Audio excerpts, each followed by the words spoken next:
Dockendorf. I would like to welcome you to Dockendorf Dairy.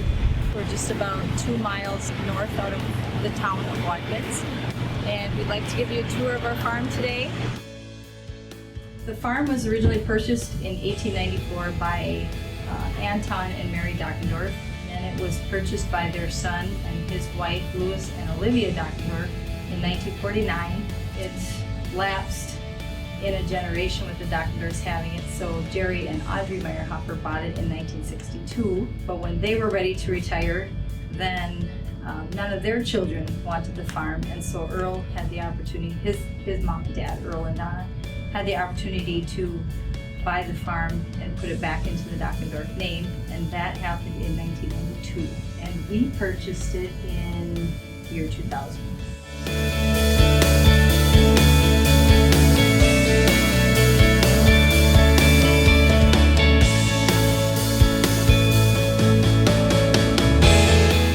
We started with about 35 cows or so, and we split the herd with my brother-in-law and I and my dad's home farm.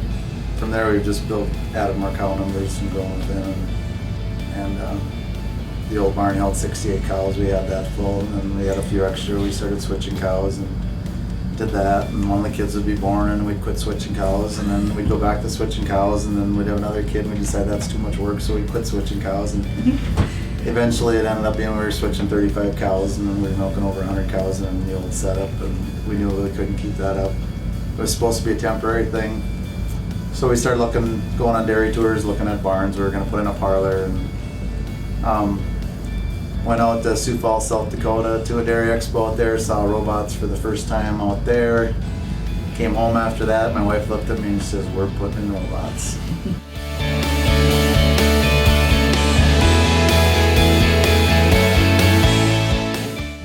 So we built a new facility with 2 robots. Moved 96 milk cows down here at that time, kept a few in the old setup. So we were operating, we started August 15th of last summer. Currently we have about 115 head down in the robot barn, and we're milking about a dozen cows in the old setup.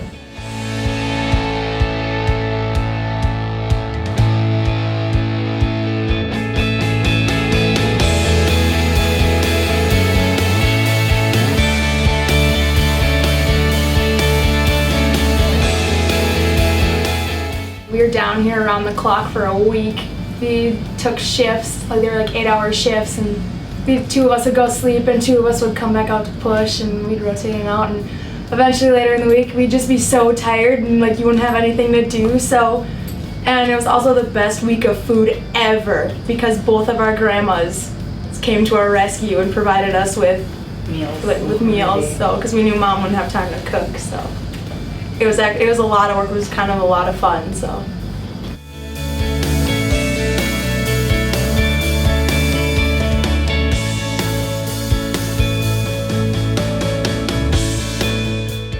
Just the adrenaline from the excitement of watching those cows go through the robots was just, it was just kept you going.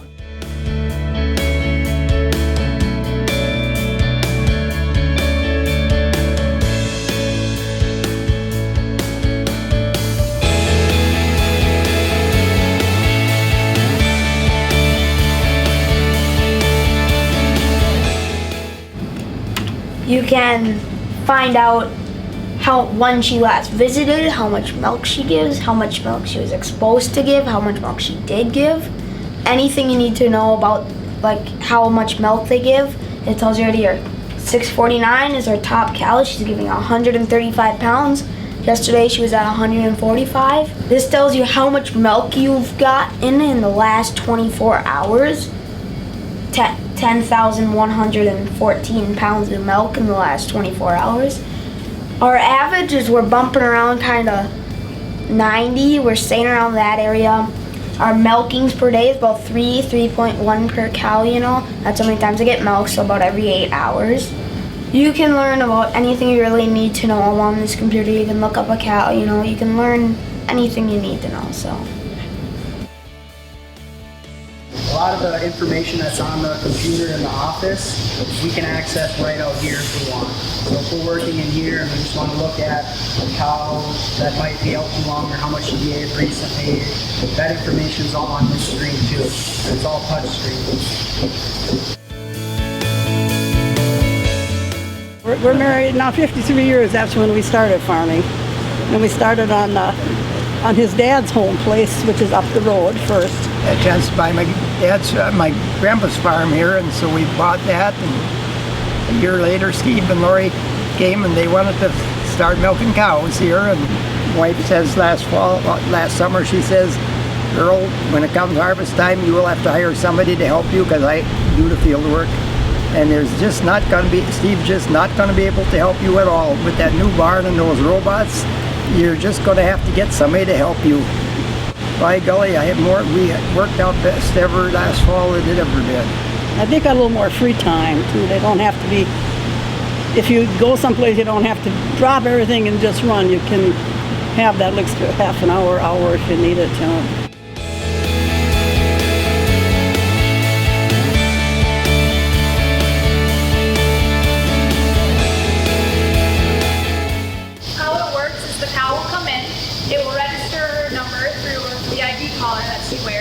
Once she's registered, her tag number and her expected yield and her weight will all pop up in the screen. And once she's entered, the laser will target her. It'll identify the teats. It will come up. It'll wash off each individual corner.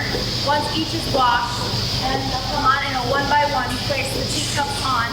And while that's all happening, she's being fed her pellets. This is like the candy that makes them want to come to the robot. And once all the individual quarters are being milked, it will do individual milking so it can tell when it should come off, when it should stay on. And as soon as it's done, they come off individually. So it's, like I said, it's individual heat milking.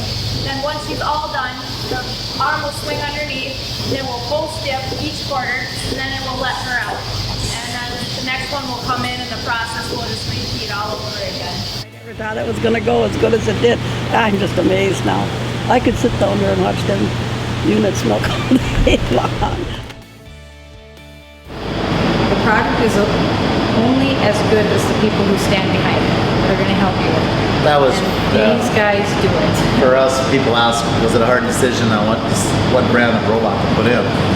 For us, it wasn't, because we saw the passion Lely had for robots. The first week, it was really tiring and it was lots of work, but compared to what it is now, it was 100% worth it. Me and my brother Jeff both left for college, and we didn't know how we felt about that because we were leaving our parents here with just our two younger brothers for help. We have a hired hand, but he's not full-time, he doesn't come out that much, he's still in school, so it's kind of, like I say, it makes us feel better. We don't feel quite as bad for like leaving them, because now we have even more cows now than we did when me and Jeff both left. And the first year that Jeff went to school, I had to step up quite a bit, and I wondered what was going to happen when I left, what we were going to do and how they were going to handle it. Now, me and Jeff will come home from college on visits, and Mom and Dad have way more energy, and Dad's not as tired at night. It's definitely improved our lives quite a bit, I'd say. So it's nice to know that they have everything under control, and we know that, so it's reassuring.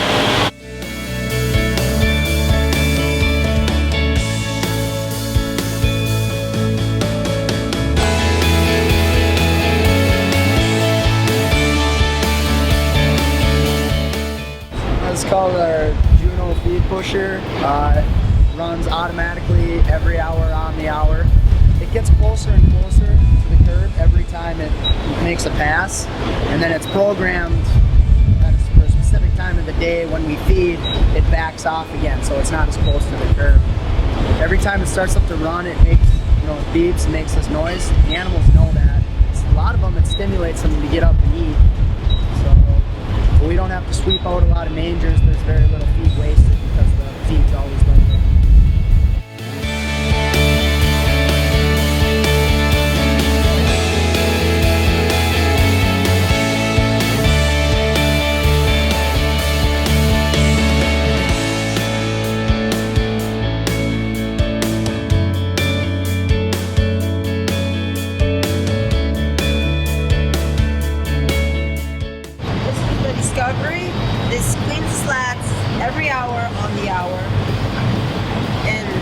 does the whole barn. But every about 5 hours, it does the front area, which I made and programmed and did everything for to make it work. And underneath the rubber mat, there's water sprinklers. It keeps the manure moistened, so that way it doesn't dry onto the slats, and it comes off easier. That way, when it comes off easier, the barn stays cleaner. So a very handy machine, very easy to use.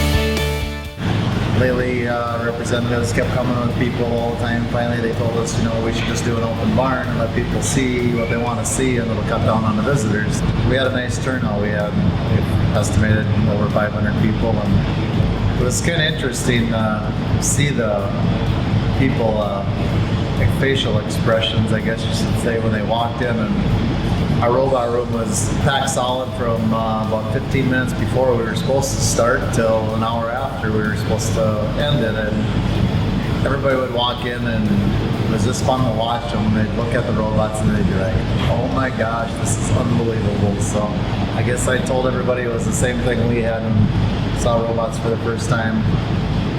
First time we saw robots, Sarah and I took chairs and sat down, kind of like most people do, and sit there and watch them. And just in amazement. And from the day we looked at them the first time, it's always been exciting. I had a gentleman come here, and he used to farm here in this area. And he came and he looked at the robots, and he looked at me and he said, "This is farming at its finest."